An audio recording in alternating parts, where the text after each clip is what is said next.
This is JT the Brick and Tom Looney. You're listening to Fox Sports Radio. Out to the Progressive Insurance Celebrity Hotline. I've been following this guy for a while, the author of Larceny Games. Brian Tuohy joins us, sports gambling and game fixing, and a guy who has a really unique perspective. Brian, thanks for the time. How you been? No problem. How are you doing tonight, JT? Excellent. Thanks for coming on. And let's talk about this, because I sit here every night and I watch as many games as I can, and I think all of these games are on the up and up. I think all the referees and officials are clean.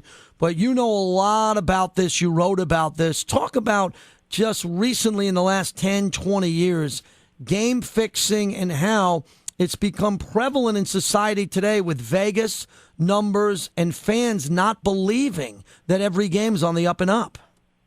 Well, I think if you look outside the United States and you see the match fixing that has occurred in soccer, in tennis, in cricket, and realize how rampant it is around the world and how these gamblers and organized crime members can actually influence the outcome of games all over the place. I mean, they fixed World Cup games. They fixed Olympic soccer games. They can do it everywhere, but supposedly it hasn't touched the borders here in the United States, and I don't believe that's true. You look at Major League Baseball, you look at the NBA, you look at the NFL and how widely gambled upon these sports are, and you realize supposedly a game hasn't been fixed or points haven't been shaved in any of these games since 1954. And you have to wonder what's been going on the last 50 years, because sports gambling hasn't decreased, it's increased, and it's a vast multi-billion-dollar underground industry.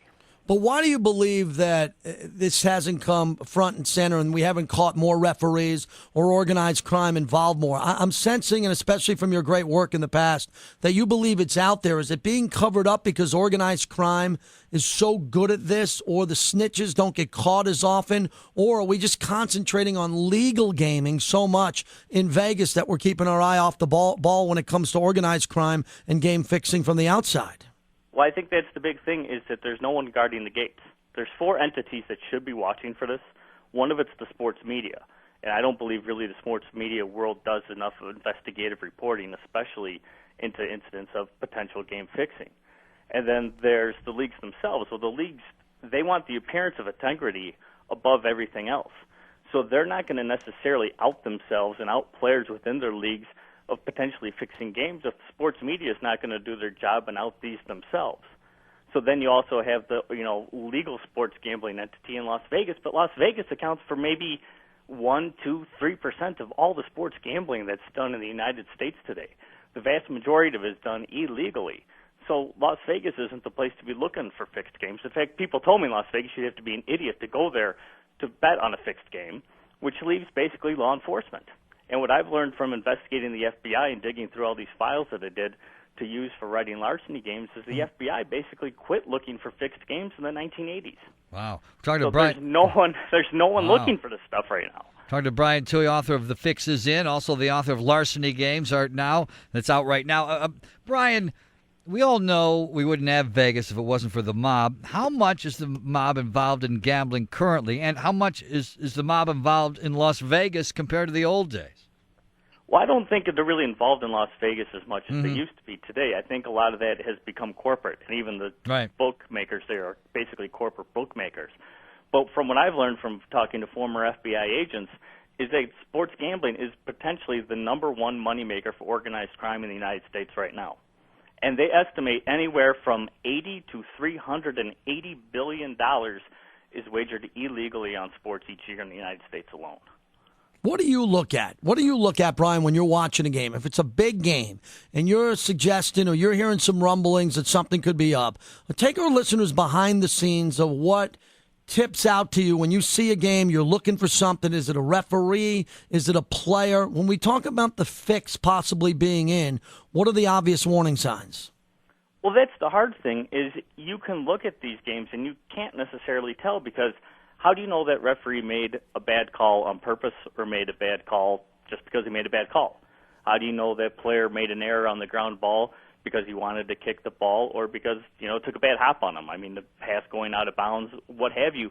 You can't watch this stuff and prove a game was fixed, and that was the FBI's biggest problem, is because they heard all sorts of rumors. They had all sorts of informants and sources back in the day in the 60s and 70s when they were heavily investigating this, and yet they couldn't get anybody arrested. They couldn't get convictions because there's no concrete evidence of this. You can't watch game film and say, oh, yeah, that guy was definitely fixing the game because, again, maybe he just had a bad game. But they had a lot of evidence, and I think if people read my book, you'll see so much smoke that you have to realize that there's fire going on underneath it all. Tell everybody where they can get your book and what's the one big message that they'll take away when they read your book. Well, I think the big message you'll take away is that we have to protect our sports better than we do. We have to have somebody out there actively investigating this stuff. We have to not trust the leagues to do it themselves. We have to have some sort of oversight. And I think if we legalize sports gambling in the United States and we can follow the money, then we will be able to see what's really going on in these games and what games may have been fixed. And they can get my book at Amazon, Barnes & Noble, and hopefully wherever good books are sold, like yours. Wherever your book is sold, hopefully mine's right next to it. Thank you. It's great to see the books up there. One last thing. Your pitch is to legalize gambling. We have it in Vegas. You're saying do it nationally? We can bet on games everywhere? Yes. I think you should because that's how they discovered all these fixed matches in soccer, is the legal sports books there would see something strange happen. They would see unusual odds move. They would see unusual money showing up on games and on tennis matches, and then they would follow it. They would report that to the authorities. The authorities would follow the money, and sure enough, it would turn up illegal activities going on. When you have so much money in the United States being bet on illegally, and nobody's watching it, it's completely unmonitored, you have no idea what's going on. Thank you, Brian. Great stuff. We appreciate it. Continued success with the book. Thanks, Brian. Thanks for having me on tonight, guys. I appreciate it.